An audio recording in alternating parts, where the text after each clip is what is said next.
Then let's go.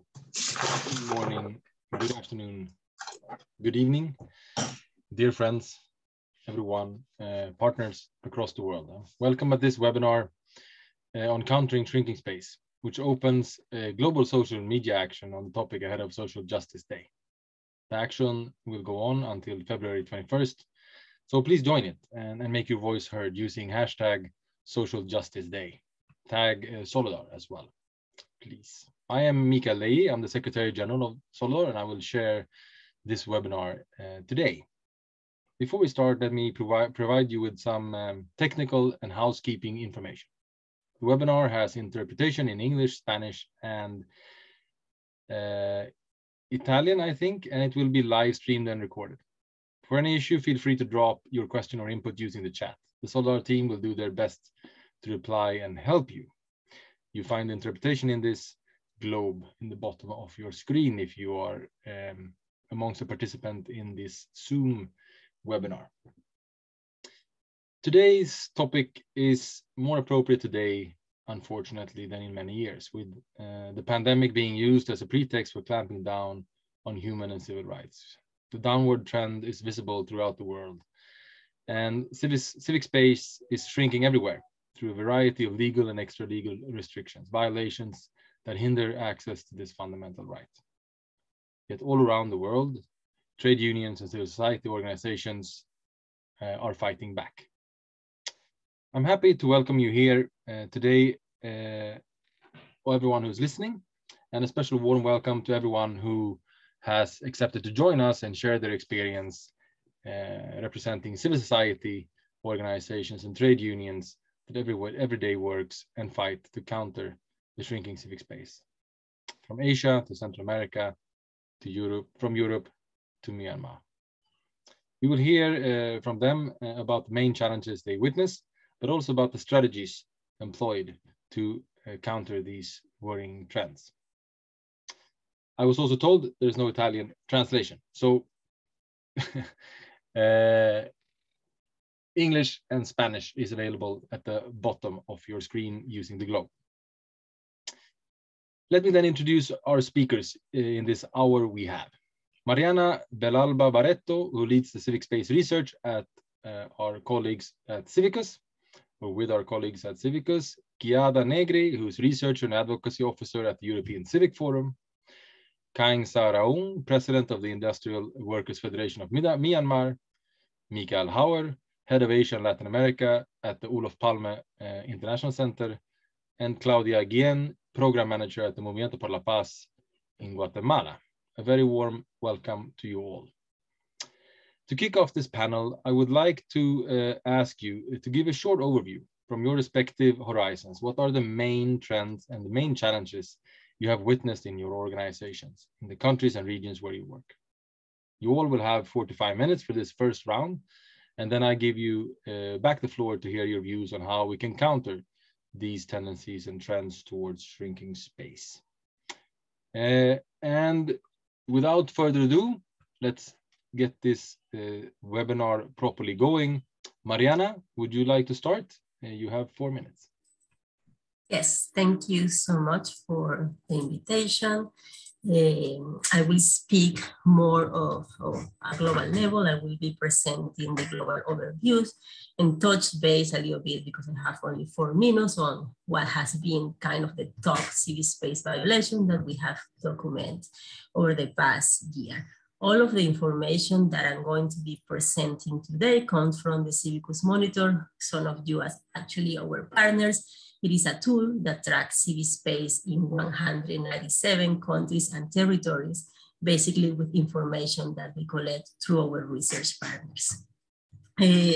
Since we launched the monitor in 2016, the main idea was to provide evidence of how civic space has been deteriorating and how it has become increasingly dangerous to exercise the fundamental rights to protest, to speak out, or to defend and claim rights.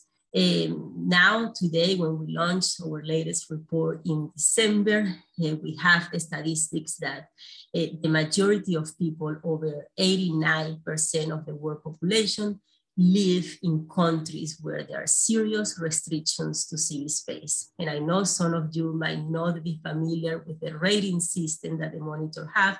It's sort of on the background of my screen, but basically the majority of people live in countries who are either rated as closed, almost impossible to exercise freedoms, repressed, or obstructed, meaning that they face serious challenge to protest, to associate, or to exercise freedom of expression.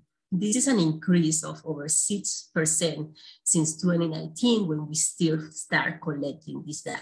This basically means that every year, more and more people find serious restrictions to the ability to exercise these fundamental freedoms. And very few people, only 3% of the world population, live in countries that are rated as open, meaning they are, for the most part, able to go out to the street and protest, to speak out without having any major consequences.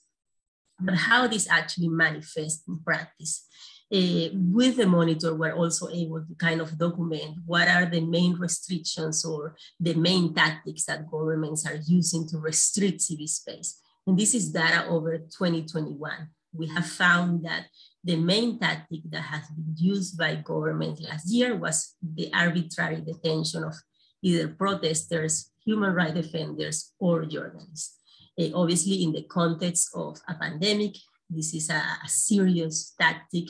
Many governments have used in the pandemic as a pretext to unduly restrict the right to peaceful assembly.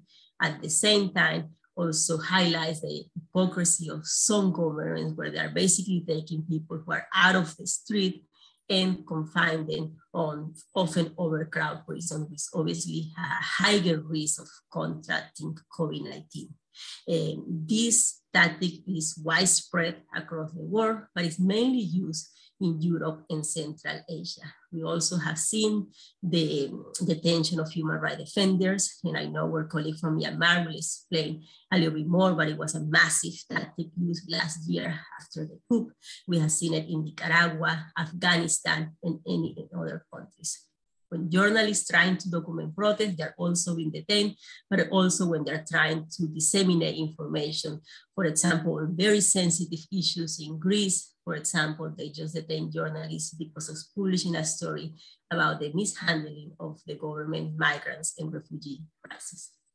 And finally, another tactic that has been used by governments and is very new is the passing amendment or reform of legislation that kind of limits certain rights. One of the legislation that we have documented the most is the one that aims to tackle disinformation, but what actually does is to criminalize speech. We have been documenting an increase on the legislation of reform of this type of law since the pandemic was declared, which is very concerning because it's being used now to basically just criminalize human rights defenders and journalists or everyone who aims to disseminate information. This is just a very basic overview of the global trend, but happy to respond to any question afterwards. Thank you. Thank you very much, Mariana, for this overview of where things stand and the trajectory that we have seen over the past 7 years now, or soon 7 years. Let's now turn to more specifically, perhaps, to Europe. Giada, what is your viewpoint here? Thank you for having me here. We are also partner of the CIVICUS Monitor, and on top of this, we power a platform called Civic Space Watch, where we collect the resources of shrinking civic space, but also tactics and resources of how civil society has been responding to these threats. When we look at the European Union member states, we see that there are pressures emerging all across Europe, although of course the intensity and depth of the threats are very diverse, as you can also see from the different rating of countries in the CIVICUS Monitor. Really quickly, we see challenges coming both from the top and from the bottom. Top in the sense of governments restricting civic space by implementing restrictive legislation, as Mariana was saying, but also by trying to delegitimize the intermediary role of civil society and rather focusing on individual citizens. So not recognizing the role of self-organization that civil society plays. On the other side, we have bottom-up challenges because the space for civil society is being co-opted or occupied by anti-rights groups, in particular groups that use hate speech or even more aggressive tactics, including physical attacks of premises, of individuals that represent minority groups or the organizations that fight for them.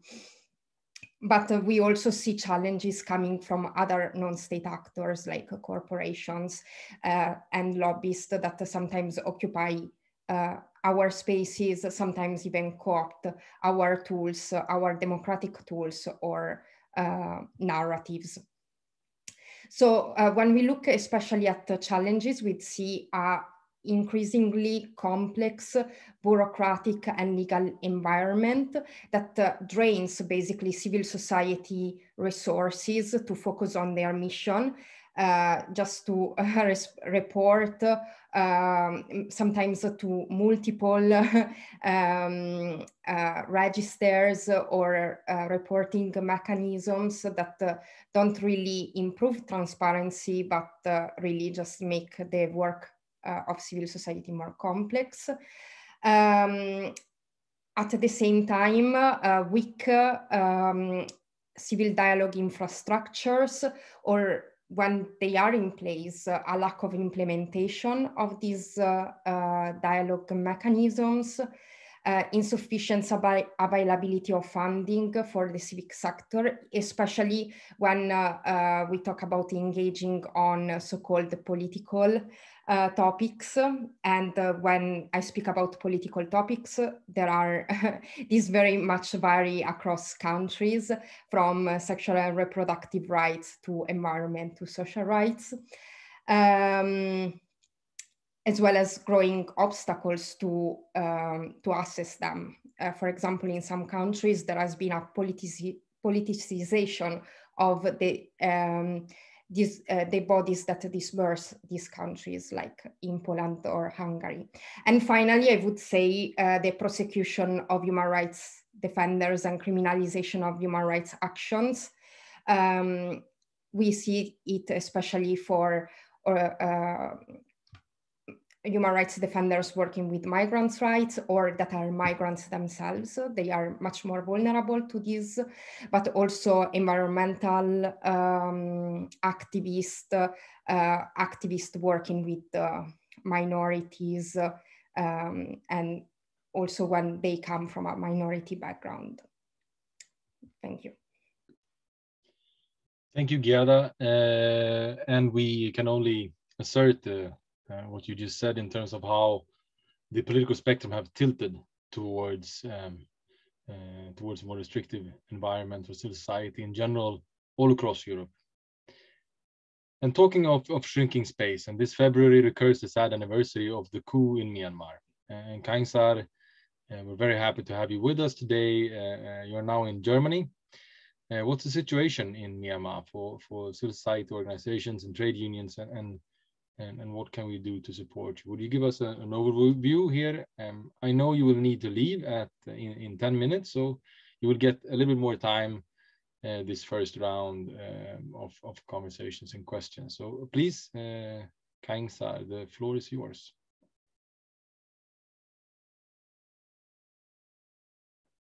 Hello, can you hear me? Yes, very well. Yeah, thank you. I can stay some more minutes if you have a question. Thank you for inviting me to speak in this meeting. And yes, in Myanmar now the military coup is over 1 year. So it was a planned decision of the military, and not because the military seriously believed that there have been 8.6 million electoral frauds. And to respond to the coup, we, start of February, the CDUM, we issue a statement condemn the coup and decided not to recognize its regime. So we organized our members and the opposition in all fields, demonstrating on the street since then. The CDUM, together with democratic forces, launched a call on the international trade unions and its members to isolate the military attaché officers in foreign countries. And inside the country, a call to boycott all goods and services produced by military companies, publishing a list of them. Every day, hundreds of thousands of workers across Myanmar participated in peaceful demonstration against the unlawful military coup, risking harassment, violence, detention, and to be shot. On February 17, the 11 members of the Myanmar Press Council and more than 12 other Myanmar Times journalists resigned in protest against the junta's new restriction on press freedom. The military accused the media of instigating the protests.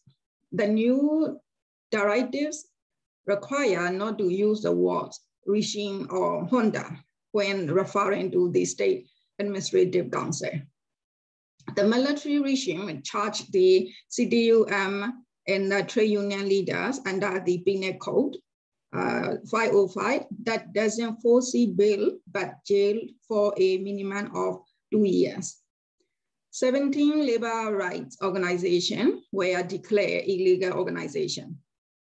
In Mandalay, in the 6th industry zone in Yangon, started to be subject to martial laws since 15th of March 2021, which gave full administrative judicial authority to the military. From that day, workers could be sentenced to many years of jail and hard labor for no reason. Some of the workers and trade union leaders from factory labor put into jail for 3 years. Still, after 1 year, hospitals are not properly functioning because healthcare workers continue a boycott of state-run hospitals, and still now 70% of them have abandoned their jobs and joined the civil disobedience movement. The junta issued arrest warrants for hundreds of healthcare workers, forcing them into hiding in raid, charity, and health facilities, destroying or confiscating medical equipment, while beating and arbitrarily detaining doctors, nurses, and other colleges.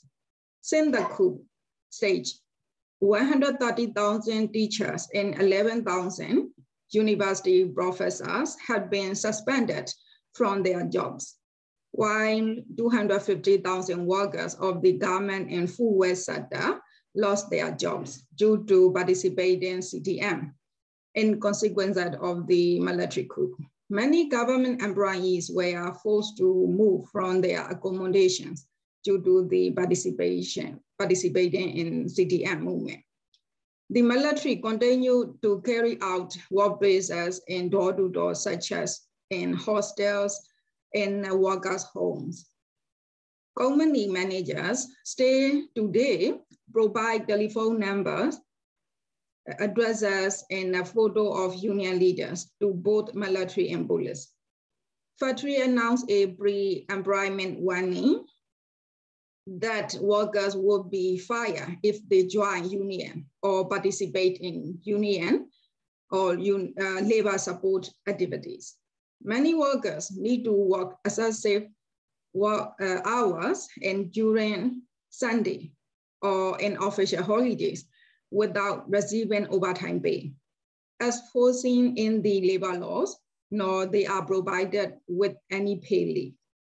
All collective agreements have been canceled, and social dialogue is not possible since trade unions are banned.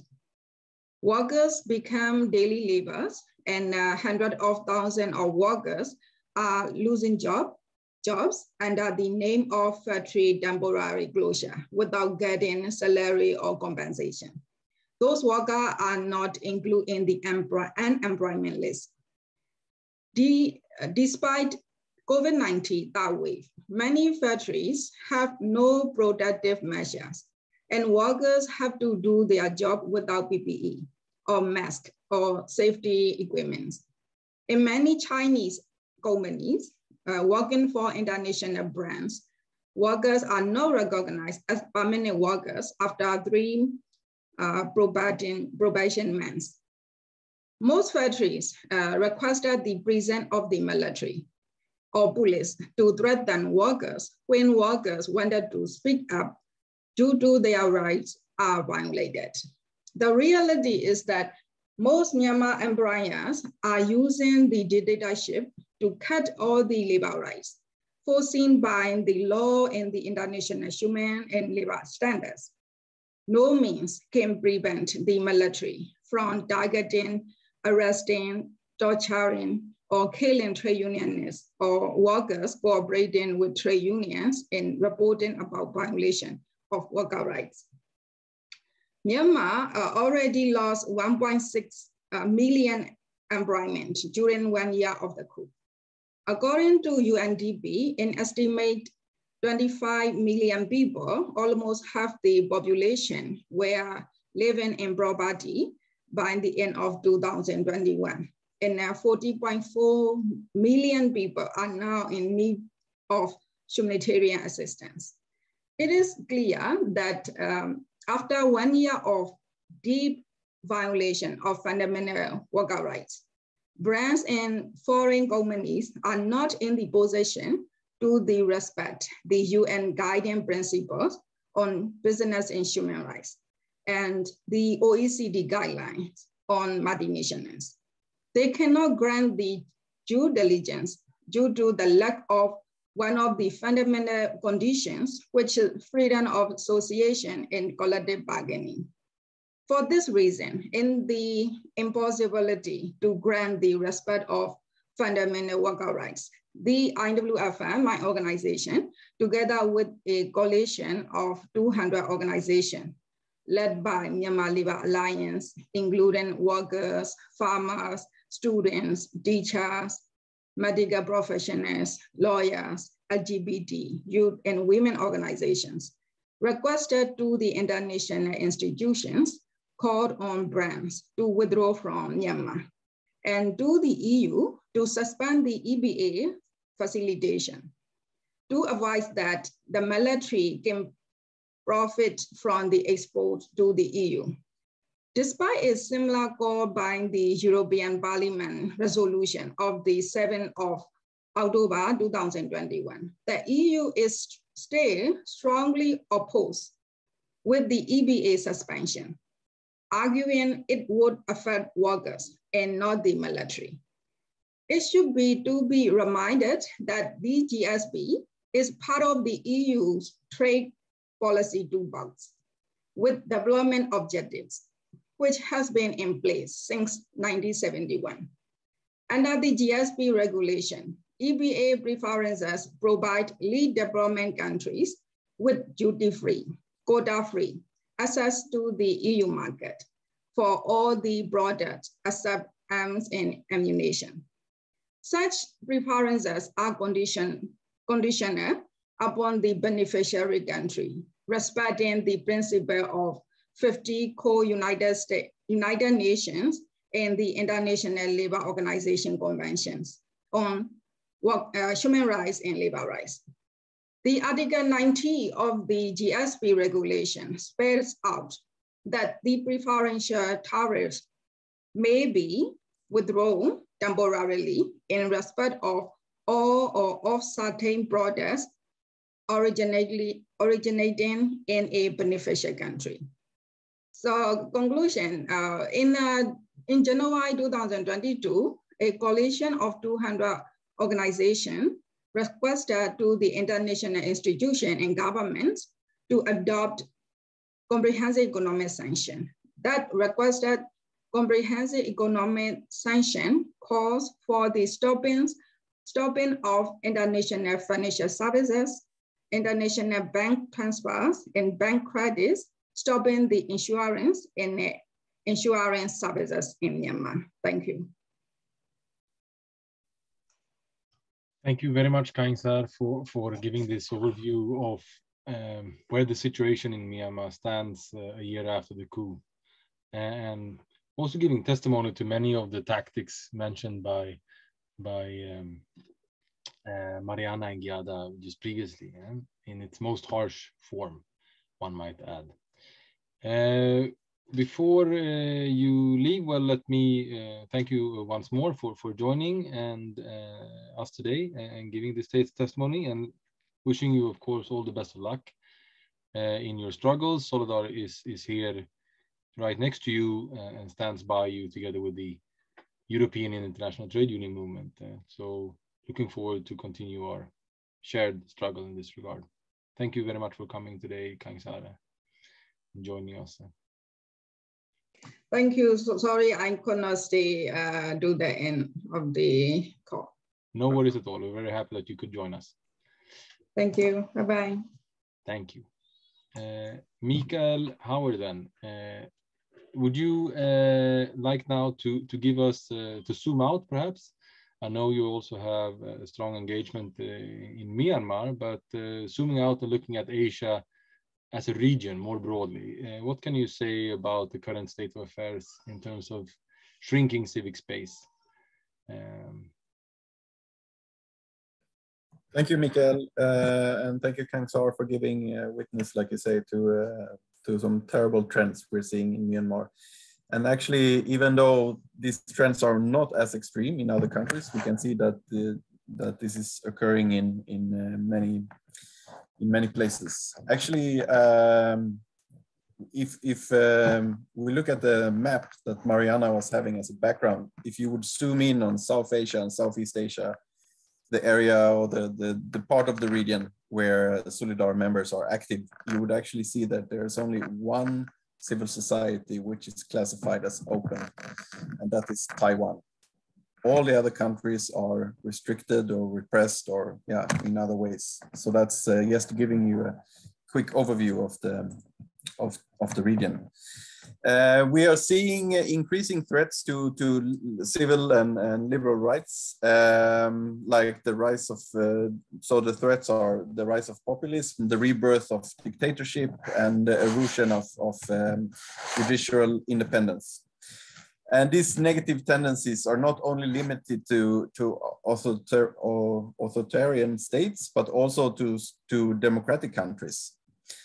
And we also want to mention that the Southeast Asia has actually had one of the more extensive COVID-related democratic regressions looking globally. There was a study that came out about a year ago that showed that democracy and human rights have deteriorated in many countries, of course, but it has deteriorated the most in Southeast Asia. And this has to do with that the pandemic has been militarized or has been used by populism to get a firmer grip on power. And civil society and progressive forces really have to meet this threat and make sure that this is not becoming a permanent trend.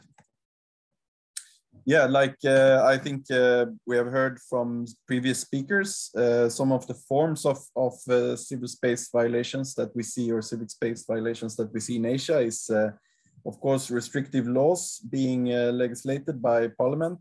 They're attacking not only how they can operate, but also how they are registered, and that also gives them certain limitations. And they're also, and we're seeing this especially in Southeast Asia, that they're also attacking the funding, especially foreign funding for civil society groups to do their work.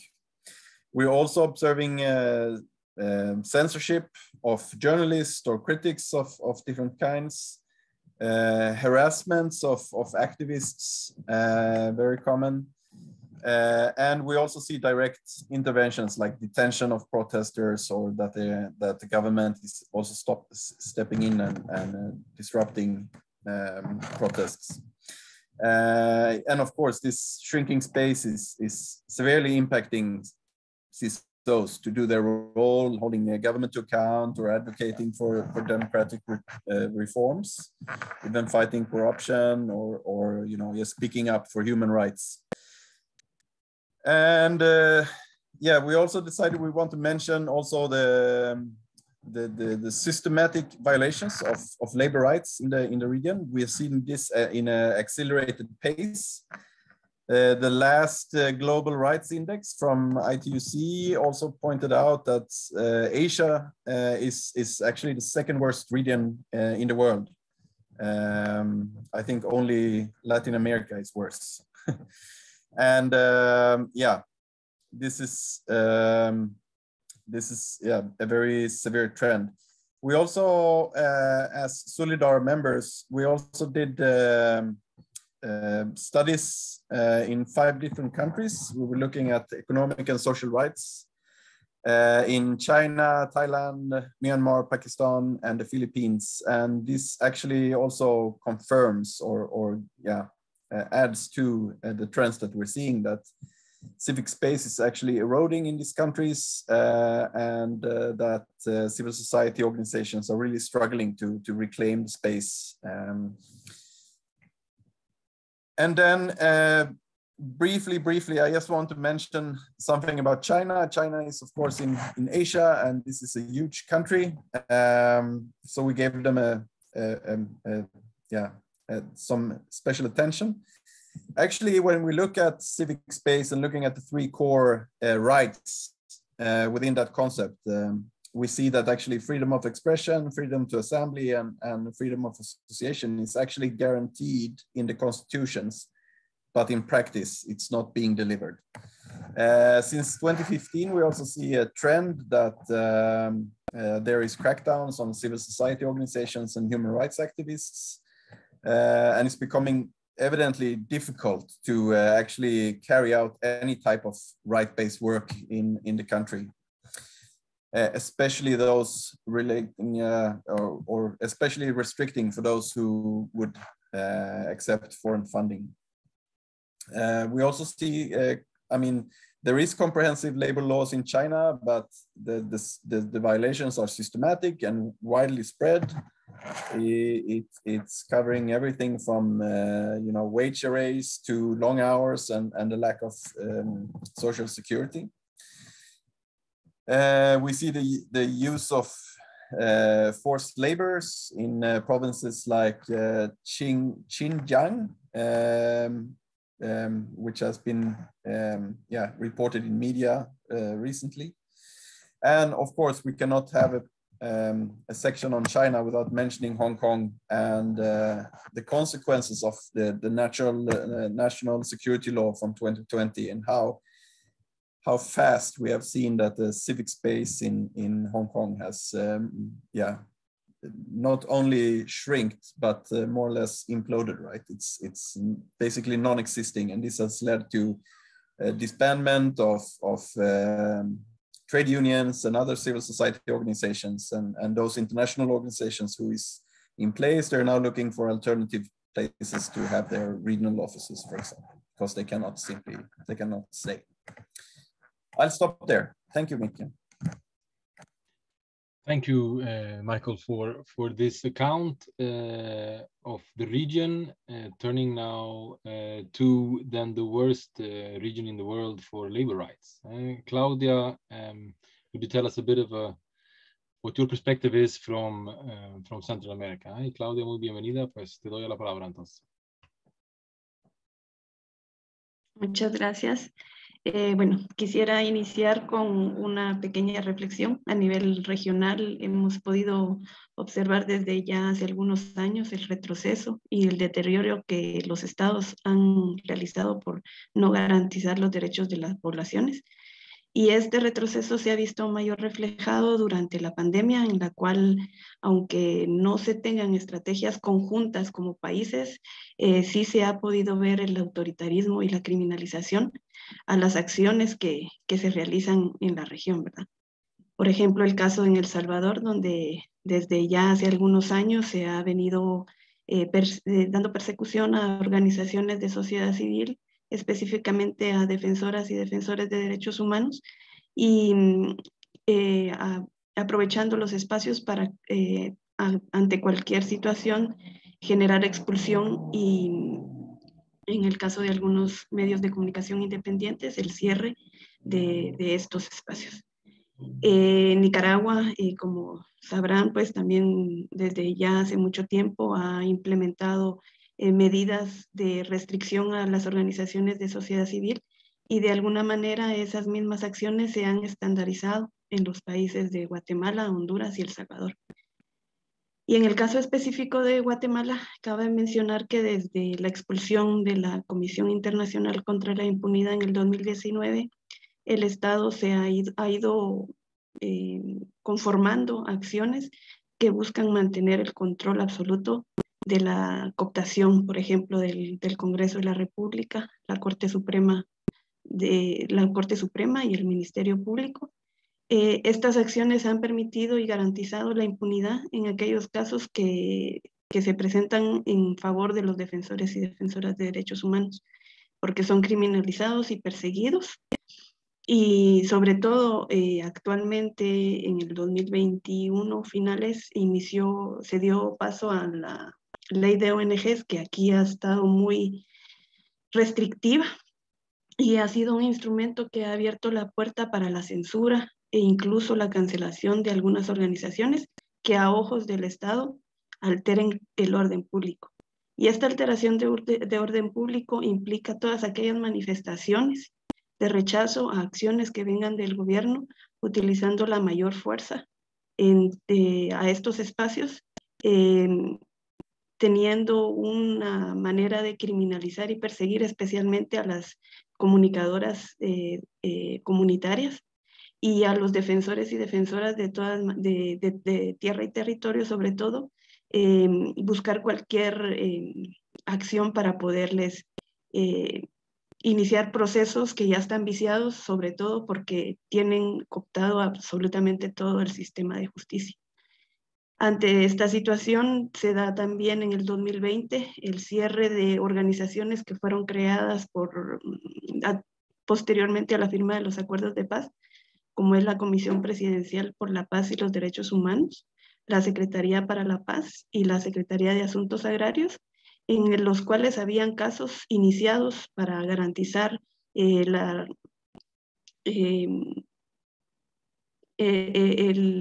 poder dar acompañamiento a casos que se dieron durante el conflicto armado. Ante el cierre de estas organizaciones se ha cerrado totalmente el acompañamiento. Y otra acción muy importante que se ha estado dando y que actualmente es algo que tenemos que tener muy en cuenta es la persecución que se le ha dado a la Procuraduría General de Derechos Humanos, en la cual le han recortado el presupuesto para poder generar acciones, y estamos actualmente en una elección de fiscal general que también nos cierra más espacios, por así decirlo, y garantiza que al momento de hacer manifestaciones pacíficas en contra de todas aquellas acciones que no se están de acuerdo, no se tengan garantías de seguridad y protección para las personas que así lo realizan, y sobre todo para las personas que son defensoras. No hay un estado de justicia que permita garantizarles sus derechos al momento de ser perseguidos y perseguidas por el trabajo que realizan en Guatemala. Ante todo esto, en la región se pueden ver estas acciones de retroceso, criminalización y estrategias conjuntas que hacen los 3 países o 4 países que no permiten de alguna manera trabajar de una manera más abierta, ¿verdad? Y sobre todo con garantía de que tendríamos una acción judicial adecuada. Solamente. Muchas gracias, Claudia. Thank you very much for these accounts from Central America as well. And as we've been hearing, it seems almost coordinated, right? They have very similar traits, the authoritarian, populist, and dictatorial powers across the globe. We've also seen a moment of opportunity during the pandemic to use the public fear to further encroach civil liberties and human rights. But there is a resistance towards these trends. All across the world, people are also continuing to, under the harshest of circumstances, as we heard from Myanmar, to fight back with a high degree of personal risk as well. So let's talk a little bit about this before we end this afternoon seminar. And I thought we'll start with regional then stories of your testimonies of how this and what this struggle could look like, positive examples. Is there hope in relation to these worrying trends of encroachment? And then we'll end with a global overview from you, Mariana, on sort of world scale. What do you see from CIVICUS when you look out? But let's start from Europe and Giada. And you have also now around 4 minutes each to give your perspective on this. So Giada, the floor is yours, and then you, Michael, Claudia, I'll come back to you, and then Mariana, you'll have the honor to end with your reflection, global reflection. So Giada, the floor is yours. First of all, I want to say that it's really heartbreaking to hear the stories from other sides of the world where the restrictions of civic space take much more repressive approaches. I do think that there is hope in terms of resistance, and we always try to include the forms of resistance and resilience in our analysis of civic space, because we do see incredible creativity also in terms of responding to the challenges that civil society faces. And sometimes the more repressive landscape or context, the more creativity we see. I would divide the strategies into three. First of all, strategies that respond to political challenges and the deterioration of institutional checks and balances at the national level. I would say that among these strategies, we see a lot of national and local coalition building, especially because the civil society in Europe is realizing that there is a need to join forces together and also to build convergence.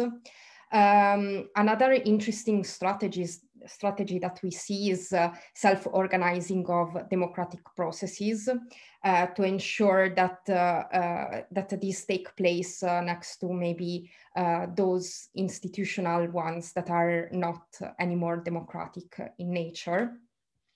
Public protest is a very important tool in this context, although we see great repression. And also we see a tendency to showcase the injustice of the law by breaking it, both through direct actions, but also by, for example, not adhering to an unjust law, like in Hungary, when NGOs refuse to identify themselves as foreign agents. The second type of strategy is more linked to responding to social challenges. So weaknesses that are also linked with the sector, and sometimes also the lack of links with the society, especially in the Eastern Europe, where well, this is connected with the historical development of civil society. Here we see a lot of emphasis on communication, on linking civic engagement and building constituencies, or linking better with the constituencies, but also creating independent civic journalist platforms to overcome the restriction of media freedom in some countries. Finally, we see increased effort to Europeanize or internationalize civic strategies, because when at the national level there is not hope anymore, many civil society organizations are now looking at Europe, at international organizations to be more proactive in responding to these threats. Of course, European strategies always need to be coordinated with the local ones. And it's not just looking at European venues for change, but also sharing practices, because as said, the tactics of repression are really copy-paste from one country to another. So there is a recognition that we also need to better learn from each other strategies to resist. Thanks. Thank you very much, Claudia. I know you also have to leave, so thank you so much for joining us today, and for your contributions, and all the best of luck to the Civic Forum from us.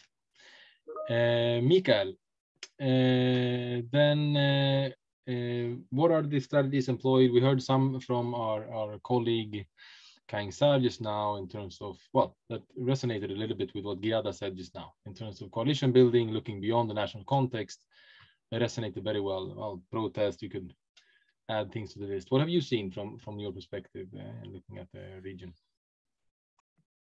Yes, thank you, Mikael. And there's a chance or a risk here that I might echo some of the ideas that already have been mentioned, but I'll give it a try anyway. So we as SOLIDAR Asia, we decided on 5 areas that we wanted to mention. One, given what I said earlier, that democratic rights are really in decline in Asia, we see the civic space really as politically contested. It's not a right that is given to us by the government, but something that Asian civil society constantly have to fight for.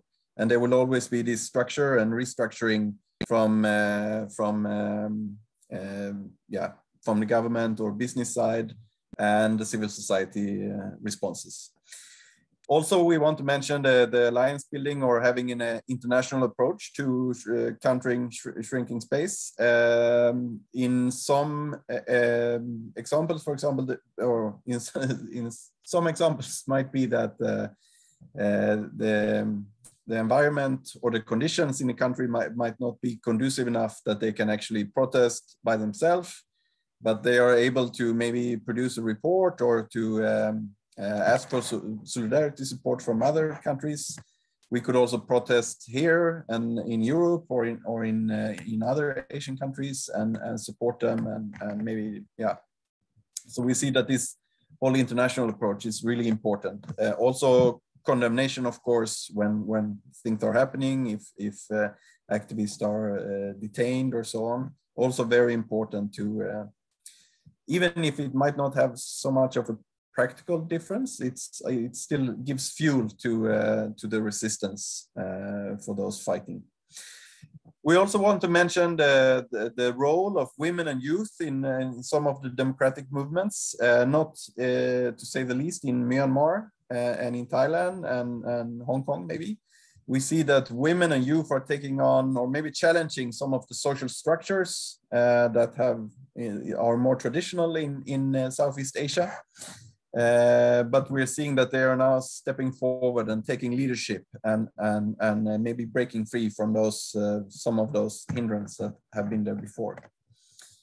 We also see hope in that marginalized workers are continuing to fighting. In Asia, we see the gig economy really is growing. And we see that workers within those sectors are still trying to organize themselves, still trying to fight for labor rights, not only in delivery sector or service sector, but also like migrant workers, informal workers. We see examples of this from the region, which is really hopeful. And then last, we want to mention that civic spaces are also cyberspaces. We see that the decrease of freedom of expressions also have a digital aspect where we see surveillance, we see disinformation, we see filter bubbles as sort of like, digital challenges that we also have to face. And that is also something that we can work on very much jointly as an alliance. So those are the 5 areas we wanted to mention from Asia. Thank you very much. And I think as the process of digitalization is just revolutionizing the way we engage and interact with each other, these cyber, shared spaces in cyberspace will be even more and increasingly more important as well for, well, of course, monitoring encroachment as well as coordinating resistance. Thanks a lot, Michael. Claudia, how are things and how are you organizing resistance in Central America? What has been your tactics to counter what you described as a sort of tactics used by governments that are also spreading across to take inspiration from each other in the region? Are you able to inspire each other also struggle-wise in the region in terms of the resistance to these trends? Bueno, en este caso me centraré más que nada en el trabajo que realizamos desde MPDL y nos centramos en una de nuestras estrategias que justamente es el derecho a defender derechos. Y con ello buscamos fortalecer todas las acciones que las defensoras y defensores de derechos humanos realizan, principalmente en 2 áreas del altiplano guatemalteco, que se centran en el tema de defensa de tierra y territorio y derechos humanos. Como hablaba al inicio, ¿verdad? Toda la situación contextual que vivimos en el país los pone en mayor riesgo. Y ante esto, pues, hemos modernizado, vamos a decir, o transformado el trabajo que realizamos, principalmente en dando a conocer temas de derechos humanos específicos, poder identificar conjuntamente en las regiones las maneras de criminalización, porque muchas veces tanto ellas como ellos no tienen como la claridad de las acciones que les están llegando y que son un proceso de criminalización. Pero también ante eso, no solamente tenerles la formación en derechos humanos y darles el acompañamiento en el trabajo que realizan, sino brindarles un acompañamiento más de apoyo en red. Hemos trabajado también todo el tema de seguridad digital, porque son personas de las comunidades que se transmiten información constantemente y si no tienen una seguridad digital, por lo menos para poder coordinarse, los ponemos aún en mayor riesgo. También hemos trabajado en investigaciones para poder conocer los grados de criminalización, de persecución y demás que se han realizado en el país. Y hemos trabajado con las mujeres en el tema de derechos humanos y de derechos de las mujeres en una investigación que nos ha permitido llevar a cabo una obra teatral en la cual por medio de ese proceso de sensibilización la llevamos a diferentes rincones del país y podemos dar a conocer el trabajo que ellas realizan y la manera en que son tratadas y cómo poder garantizar que se vean como defensoras.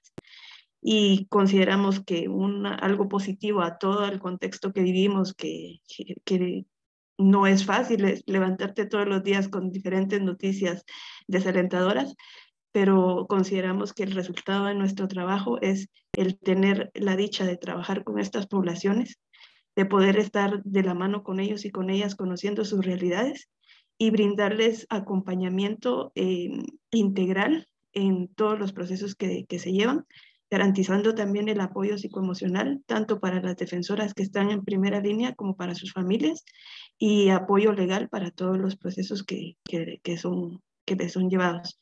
Entonces consideramos que el trabajo es positivo, difícil, no lo niego, difícil, pero positivo en el sentido de que tenemos que estar atentas y atentos a lo que sucede y sobre todo llevar la información que nos llega a nosotras como organizaciones a las bases para que estén atentos y atentas a lo que pueda hacer. Gracias. Thank you very much, Claudia.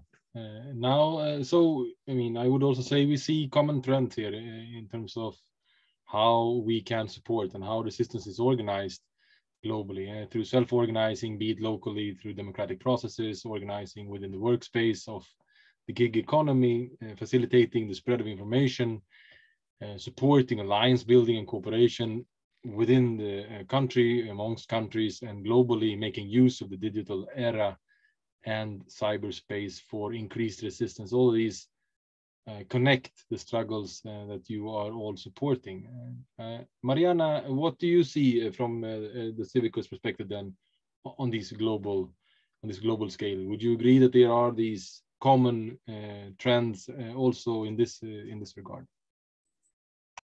Yeah, of course. I think in terms of solidarity, I think we see it as global solidarity. So all of these regions and countries, you know, are interconnected in the way they respond and they resist to civic space restrictions. I'm not going to dive into the strategies. I think they were fairly well explained by all the regional examples. We keep saying that despite the restrictions and the fact that every year, yes, civic space continues to deteriorate, we also see that civil society continues to work, to resist, to adapt.